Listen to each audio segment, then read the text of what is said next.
What's up, morons? Jake here with the first real episode of Open for Discussion. Hopefully this will last, and I have faith in it, because now I finally have a format. What was I doing before?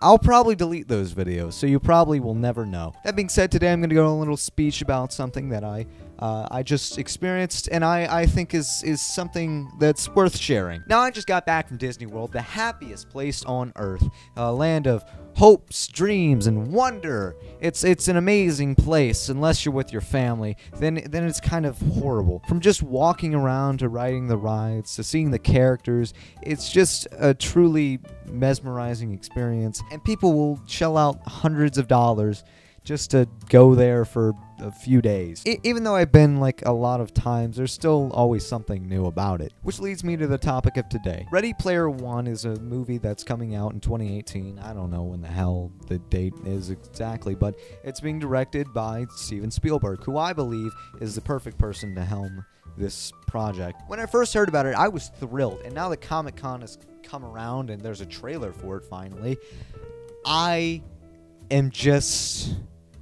I'm in love with it. I think it's going to be probably my most anticipated for next year. There's a lot of movies coming out in 2018, but this one is something that you really have to look out for. And the reason why I find it so enchanting, so interesting, so mesmerizing, is because it does what I think that movies haven't done in a very long time, and that is achieve a sense of wonder. Now, the only way to show this or illustrate this is to use examples from other movies that have done the same thing, pretty much. The first movie I'll use is Frank Capra's It's a Wonderful Life. Now, this is garnered as one of the most uplifting movies of all time, and for good reason, too. It's a timeless story about a man who just wants to be something, who wants to make something out of his life. And he has all of these dreams for the future and his future. But the thing is, he finds that the greatest thing that he could do is just stay where he is and love on his family. I also like the fact that it's a Christmas movie because, you know, that gives it a reason to be played again and again every year. Otherwise, I think people would probably forget about it by now. But what I don't like about it is the fact that I have yet to see a movie match that heartwarming feeling. I mean, that movie is old, really old, and the fact that we've gone this far and nobody's tried to match that level of just...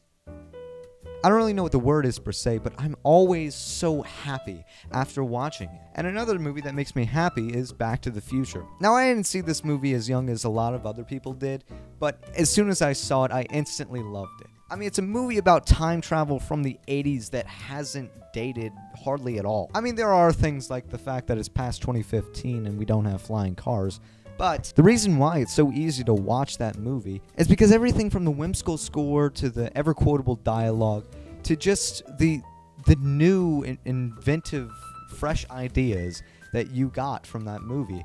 I mean, every time travel movie since then has been inspired by Back to the Future. And the fact that Steven Spielberg had something to do with it and something to do with this movie it should tell you that's probably going to be carried over. Everything about Ready Player One seems new and fresh, like I haven't seen it before.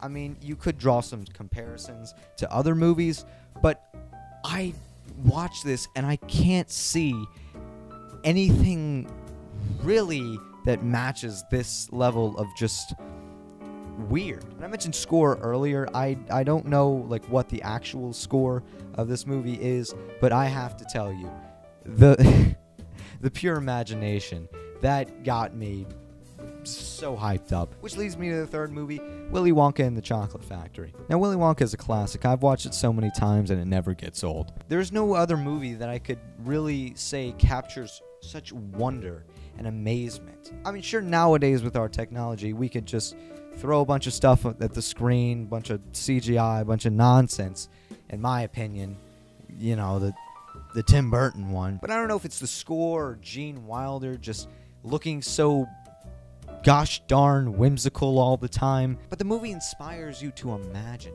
to think, to wonder. I mean, movies can be very entertaining. There's been a lot of entertaining movies this year. But what we're missing is movies that make you wonder. In conclusion, when you look at the movies like It's a Wonderful Life, and it's just sheer joy that it brings to the screen, and you look at Back to the Future, the timelessness, and you look at Willy Wonka and the just imaginative world that's brought to the screen, you really feel a sense of wonder. I can't say it enough. It's missing. Plot, it could have a dismembered plot. It could have a jumbled up, horrible dialogue. The acting could be subpar. But just looking at this movie, I feel something. And I am just awestruck in imagination and joy and wonder. I don't know, it might suck, but hey, it's something to look forward to. I hope you like this type of video. I'll do more like them probably. God bless, and thanks for watching.